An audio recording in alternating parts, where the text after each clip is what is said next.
ஒரு அடர்ந்த காட்டு பகுதிக்கு மலை உச்சியில ஒரு பாட்டி ஒருத்தவங்க தனியான வாழ்க்கையை வாழ்ந்துட்டு இருந்தாங்க. அவங்க எதுக்காக அப்படி வாழ்ந்தாங்கன்னு இந்த கதையில பார்ப்போம். காலையில சீதா பாட்டி சமையல் செஞ்சு தன்னோட வீட்டு முன்னாடி உட்காந்து இயற்கை காட்சியை ரசிச்சுக்கிட்டே சாப்பிட்டுட்டு இருந்தாங்க. சீதாமா, உங்களை பார்க்கறதுக்காக தான் வந்தேன். நான் இந்த கீழே கிராமத்துல புதுசா குடி வந்திருக்கிறேன். ஆட்டுப்பாலுக்காக வந்திருக்கேன். என் பையனுக்கு கொஞ்சம் மஞ்சக்காமால இந்த மாதிரி ஆட்டுப்பால்ல கீழா நெல்லி சேர்த்து சாப்பிட்டா மஞ்சக்காமால போயிரும்னு சொன்னாங்க. அதுக்காக தான் உங்ககிட்ட மலையில வந்து ஆட்டுப்பால் வாங்கலான்னு வந்தேன். எப்படிம்மா இந்த மலை உச்சியில நீங்க மட்டும் இவ்வளோ தைரியமா இருக்கிறீங்க? இங்க சுத்தி யாருமே காணா. இருந்தாலும் உங்களுக்கு ரொம்ப தைரியம் தான். ஆமா, முதல்ல சொல்லுங்க, ஏன் நீங்க இங்க தனியா இருக்கிறீங்க? கிராமத்துல வந்து மக்களோட மக்களா இருக்கலாம்ல? இல்லப்பா, நீ வந்த வேலையை மட்டும் பார்த்துட்டு போ. என்கிட்ட அந்த கேள்வி இந்த கேள்விலாம் கேட்காத.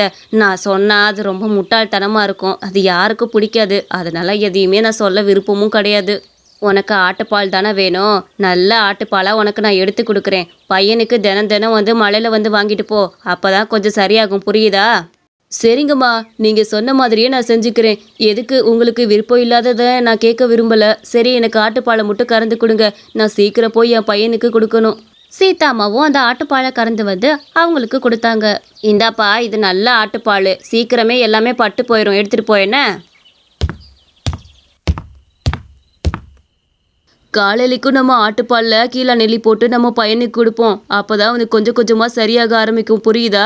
சரிங்க, இப்போ நீங்கள் கொண்டு வந்திருக்க பால்லையும் ஒரு டைம் கொடுத்துருவோம். அப்போதுக்கு இந்த பால் வேஸ்ட்டாக போயிடும். காலையிலைக்கு போய் வெள்ளனே வாங்கிட்டு வந்துருங்க என்ன.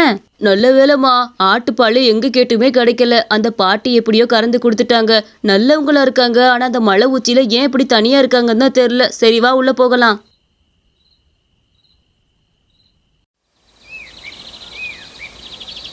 இந்தா ரமேஷ், உனக்காகவே ஆட்டுப்பால் வேகமா போய் அப்பா மலை உச்சிலேருந்து வாங்கிட்டு வந்துட்டேன். அங்க ஒரு விஷயம் தெரியுமா? அங்க ஒரு பாட்டி மலையில தனியா இருக்கிறாங்க தெரியுமா? நம்மளாம் வீட்டுல இருக்கவே பயப்படுறோம். அந்த மலை உச்சியில ஆளே இல்லாத காட்டுல அந்த பாட்டி எப்படி இவ்வளவு தனிமையா வாழ்றாங்கன்னு எனக்கும் தெரியல. அதுவும் அந்த பாட்டியோட வீடெல்லாம் ஓட்ட உடசலா இருக்குது. உள்ள போய் பார்த்தா உடஞ்சு கிடக்குதுப்பா. அதெல்லாம் இருக்கட்டும், முதல்ல இந்த பாலை குடி. நீ குடிக்க குடிக்க எனக்கு எல்லாம் சரியாயிரும். சரியா? அம்மா, சரிங்கம்மா, முதல்ல அந்த பாலை கொடுங்க, நான் குடிச்சிடுறேன். அந்த பாட்டியை பத்தி தெரிஞ்சுக்கணும்னு ரொம்ப ஆர்வமா இருக்குதே. எதனால அந்த பாட்டி மலை உச்சியில இப்படி போய் தனியா இருக்கிறாங்க? ரமேஷும் குடிச்சுக்கிட்டே இத பத்தி கேட்டுக்கிட்டு இருந்தான். அப்பா சொல்லுங்க, எதனால அந்த பாட்டி மலை உச்சியில தனியா இருக்கிறாங்க? அந்த விஷயத்த பத்தி அந்த பாட்டி இவர்கிட்ட சொல்ல மாட்டேன்னு சொல்லிட்டாங்களாமா. அது என்ன விஷயமா இருந்தா நமக்கு என்ன? நமக்கான பொருள் நமக்கு கிடைச்சா போதும். அம்மா, அப்படி இருக்கக்கூடாது. பாவம்ல அந்த பாட்டி, நமக்கு எவ்வளவு உதவி பண்றாங்க. அந்த பாட்டிகிட்ட ஊர் தலைவர் போய் பேச சொல்லுங்க. அந்த ஊர் தலைவரை பேசி நம்ம கிராமத்துக்குள்ள அந்த பாட்டியை குடி வைக்க சொல்லுங்க. பாவம், அவங்கள தனியா இருக்கிறதுக்கு பயமா இருக்காது அவங்களுக்கு? அது உடஞ்ச வீட்டுல வேற இருக்கிறாங்கன்னு சொல்றீங்க.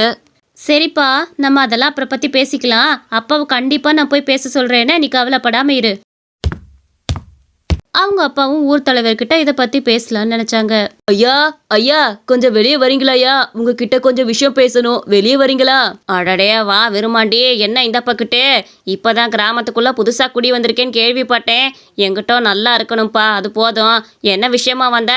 அது ஒன்றும் இல்லையா, மலை உச்சியில ஒரு பாட்டி இருக்கிறாங்கல்ல, அவங்களையே நம்ம கிராமத்துக்குள்ள கூப்பிட்டு இங்க குடி வச்சுக்க கூடாது? பாவம், அவங்களும் நம்ம மக்களோட மக்களா இருந்தா அவங்க ரொம்ப சந்தோஷமா இருப்பாங்கல்ல.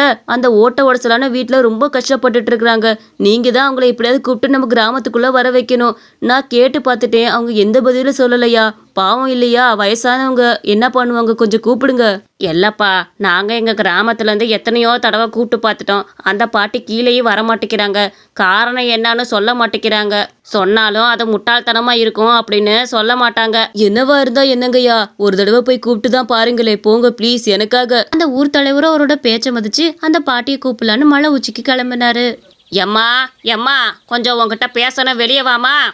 அட ஊர் தலைவரையா, வாங்க வாங்க, உள்ள வாங்க. காப்பி ஏதாவது குடிக்கிறீங்களா? இன்னும் காலையில இது சாப்பாடு செய்யல, கூழு மட்டும் தான் இருக்கு. நீங்க குடிக்கிறீங்கன்னா கொண்டு வரேன். ஏம்மா, அதெல்லாம் எனக்கு எதுவும் வேணாம். தயவு செஞ்சு உன்னை கெஞ்சி கேட்டுக்கிறேன், கிராமத்துக்குள்ள வந்து மக்களோட மக்களாயிரு. இந்த பொட்டை காட்டுல அதுவும் இந்த மலை உச்சியில இருந்துட்டு இருக்கிறியே, இங்க ஆள் துணை யாருமே கிடையாதுமா. உன்னை நினைக்கும் போது மனசு வருத்தமா இருக்குது. அதனாலதான் இன்னொரு தடவை கூட்டு பார்க்கலான்னு வந்தேன். தயவு செஞ்சு வந்து மக்களோட மக்களா இரு. இங்க பாருங்கய்யா, நான் எத்தனையோ தடவை சொல்லிட்டேன், இந்த வீட்டை விட்டு என்னால வர முடியாதுன்னு சொல்லிட்டேன். தயவு செஞ்சு என்னை வந்து திரும்ப திரும்ப கூப்பிட்டு இந்த வார்த்தையை சொல்ல வச்சு சங்கடப்படுத்தாதீங்க. என்னம்மா இது, மிருகம் வந்துச்சுன்னா இதே இடத்துல நீ சமாதி ஆயிருவ. அதை யோசிச்சு பார்த்துக்க. இந்த ஓட்ட உடசல் வீடுல அப்படி என்ன இருக்குன்னு நீங்க இருந்துகிட்டு இருக்கிற? வெளியே வந்து கிராமத்துக்குள்ள இருந்தாவது மக்கள்லாம் உன்னைய பார்த்துக்குவாங்கல்ல. இங்க இருந்துகிட்டு ஒருத்தர்னாலையும் உன்னை பார்க்க முடியாது பார்த்துக்க. உனக்கு உடம்பு சரியில்லைன்னா கூட இங்கேயே தான் கிடக்கணும். ஆனா எவ்வளவு சொல்லி அந்த பாட்டி கேட்காதனால ஊர் தலைவர் கிராமத்துக்கு திரும்பினாரு. ஆடா போப்பா, உன் பேச்சை கேட்டு அந்த கிழவிக்கிட்ட போய் பேசினேன். அந்த கிழவி வரவே வரமாட்டேன்னு சொல்லி பிடிச்சி அந்த ஓட்ட உடசல் வீட்டிலே கிடக்கட்டு விடு, நமக்கு என்ன? அப்படிங்களா ஐயா? சரி விடுங்க, இதுக்கு மேல நம்ம என்ன பண்ண முடியும்? நம்மளால முடிஞ்ச அளவு கூப்பிட்டு பார்த்துட்டோம். சரி விடுங்க விடுங்க.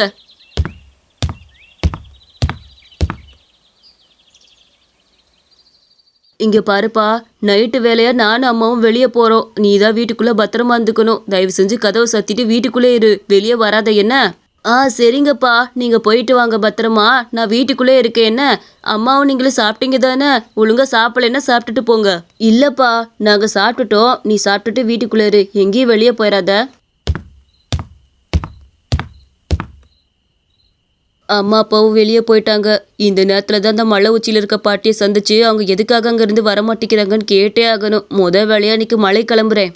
அந்த ரமேஷ்ங்கிற பையன் தனியா மலைக்கு போலான்னு நினைச்சு அங்கிருந்து கிளம்ப ஆரம்பிச்சான். நல்லா இருட்டானாலுமே எந்த பயமும் இல்லாம போய்கிட்டு இருந்தான். ஆனா பாதி வழியிலே அவனுக்கு வழியெல்லாம் மறந்து போச்சு. ஐயோ, நான் என்ன பண்ணுவேன்? இருட்டா இருக்கனால வழி எதுவும் தெரிய மாட்டேங்குது. நான் எப்ப இப்படி உள்ள போவேன்னு எனக்கு தெரியலையே. ஐயோ, எனக்கு மிருக சத்தெல்லாம் கேக்குது, பயமா இருக்கே. அப்ப சீதா பாட்டி அந்த பக்கத்து வந்துட்டு இருந்தாங்க. ஏப்பா, இந்த ராத்திரி நேரத்துல எதுக்கு இந்த காட்டுக்குள்ள அழிஞ்சுக்கிட்டு இருக்க? இந்த காட்டுக்குள்ள மிருகம்லாம் நிறைய இருக்கும். தயவு செஞ்சு என் வீட்டுக்கு வா, போலாம் முத. ஒரு விஷயமா தான் பாட்டிங்கிட்டு வந்தேன். எனக்கு கொஞ்சம் பயமா இருக்கு. உங்க வீட்டுக்கு கூட்டிட்டு போங்க. நான் காலையில போல அந்த விஷயத்த பார்த்துட்டு போய்க்கிறேன். கூட்டிட்டு போறீங்களா உங்க வீட்டுக்கு? ஏப்பா, சின்ன பையனா இருந்துட்டு இந்த அடர்ந்த காட்டுக்குள்ள வந்தா வழி மறந்து போகாம என்ன பண்ணோம்? பகல் நேரம்னா கூட ஏதாச்சும் வழி தெரியும். இந்த இருட்டு நேரத்துல எதுவும் தெரியாது. வா வீட்டுக்கு. அங்க ரமேஷ்க்கு ஒரு அதிர்ச்சி. அந்த மலை உச்சியில இருந்த பாட்டின்னு அப்பதான் அவனுக்கு தெரிஞ்சிச்சு. பாட்டிமா, நீங்க தான் இந்த மலை உச்சியில குடியிருக்கிறீங்களா? அட, நான் உங்களை தான் பார்க்கணும்னு நினைச்சு வந்தேன் பாட்டிமா. கடைசியில கரெக்டா உங்கள்கிட்ட வந்ததே நானு. முதல்ல உள்ள வாப்பா, மழை வருது. ஏதாவது சாப்பிட்டுட்டு அதுக்கப்புறம் உட்காந்து பேசலாம் வா. பாட்டிமா, என்னது இது? மழை தண்ணியெல்லாம் வீட்டுக்குள்ள ஒழுகுது. இந்த வீட்டுக்குள்ள நீங்க எப்படி இப்படி சிரமப்பட்டுட்டு இருக்கிறீங்க? எனக்கு ஒரே ஒரு சந்தேகம். ஊருக்குள்ள இருந்து எத்தனை பேர் உங்களை வந்து கூப்பிடுறாங்க? ஏன் நம்ம கிராமத்துக்குள்ள வந்து இருக்க வேண்டியதானே? இந்த ஓட்ட உடசலான வீட்டுல நீங்க ஏன் இப்படி கஷ்டப்படுறீங்க? உன்கிட்ட சொல்றதுக்கு என்ன கண்ணு? என்னோட கணவர் இந்த வீட்டில் தான் வாழ்ந்தாரு. அவர் இறக்கும் போது ஒரே ஒரு வார்த்தை சொன்னாரு, நான் இறந்தாலும் இந்த வீட்டில் நான் வாழ்ந்துட்டு தான் இருப்பேன், உன்னை விட்டுட்டு நான் எங்கேயும் போக மாட்டேன் அப்படின்னு சொல்லிட்டு போனாரு. இந்த வீட்டை விட்டு போனா அவரோட நினைவுகள் என்னை விட்டு போன மாதிரி இருக்குப்பா. இந்த வீட்டுக்குள்ள இருக்கிற வரைக்கும் அவர் என் கூடவே இருக்கிற மாதிரி இருக்கு. இதை நான் மக்கள்கிட்ட சொன்னேன்னா என்னை முட்டாள்னு சொல்லுவாங்க. அதனாலதான் இதை பத்தி நான் யார்கிட்டயும் பேசுறது இல்ல. இந்த வீட்டை விட்டு வந்தா நான் பாதி செத்த மாதிரி ஆயிடுவேன். அதனாலதான் நான் வர்றதில்ல.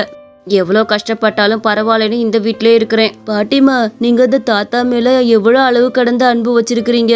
இதை புரிஞ்சுக்காம மக்கள் எல்லாரும் உங்களை போய் தப்பா நினைச்சிட்டாங்களே. நீங்க கவலைப்படாதீங்க பாட்டிமா. நீங்க தாராளமா இந்த வீட்டிலே இருங்க. என்ன, உங்களை யாராலையும் இந்த வீட்டை விட்டு பிரிக்க முடியாது. அன்னைக்கு ராத்திரி பாட்டியும் அவனும் ரொம்ப நேரம் பேசிட்டு தூங்க ஆரம்பிச்சாங்க. காலையில விடிஞ்சதுமே ரமேஷ் தன்னோட வீட்டுக்கு கிளம்பினா. பாட்டிமா, நான் இப்ப என்னோட வீட்டுக்கு சரியா போயிருவேன். பகல் நேரம் தானே, நீங்க பார்த்து பத்திரமா இருங்க. ஆனா ரமேஷ் ஊர்ல இருக்க மக்கள்கிட்ட எல்லாத்தையுமே இதை பத்தி சொல்லிட்டு அவங்கள அங்க கூட்டிட்டு வந்தான். மன்னிச்சிருங்க சீதாமா, உங்களை இத்தனை நாள் தப்பா நினைச்சிட்டோம். நீங்க உங்களோட புருஷனோட நினைப்போட இங்க வாழ்ந்துருக்கிறீங்க. இது தெரியாம உங்களை தப்பா நினைச்சிட்டோமே. ச்சே, நீங்க மட்டும் இதை சொல்லியிருந்தீங்கன்னா நாங்க அன்னைக்கே உங்களை வந்து டார்ச்சர் பண்ணிட்டு இருக்க மாட்டோமே, கிராமத்துக்குள்ள வான்னு சொல்லி. இல்லம்மா, இந்த மாதிரி விஷயத்தெல்லாம் சொன்னா நிறைய பேர் சிரிக்க தானே செய்வாங்க. அதனாலதான். ஆனா நம்ம மனசுக்குள்ள இருக்க காதலோட வழி நமக்கு மட்டும் தானே தெரியும். என்ன சீதாமா, இதை கூடவா நாங்கள் புரிஞ்சுக்காம இருப்போம்? நீங்கள் ஒரு வார்த்தை சொல்லியிருக்கலாமே. நீங்கள் ஒன்றும் கவலைப்படாதீங்க, இந்த வீட்டை புதுப்பிச்சு கொடுக்குறோம். நீங்கள் இந்த வீட்டிலே தாராளமாக வாழலாம். தினமும் ஒருத்தர் மலை மேலே வந்து உங்களை பார்க்க வந்துடுவாங்க. நீங்கள் இனிமேல் தனிமையாக வாழணும்னு அவசியம் கிடையாது. என்ன, அதுலேருந்து சீதாமாவோட வீட்டை புதுப்பிச்சு கொடுத்தாங்க. அது மட்டும் இல்லாமல் தினமும் ஒருத்தர் மலை மேலே ஏறி போய் சீதாமாவை பார்த்துட்டு வருவாங்க. இந்த மாதிரி கதை உங்களுக்கு ரொம்ப பிடிச்சிருந்துச்சுன்னா மறக்காமல் நம்ம அனிமேஷன் ஸ்டோரிஸ் சேனலுக்கு சப்ஸ்கிரைப் பண்ணி வச்சுக்கோங்க.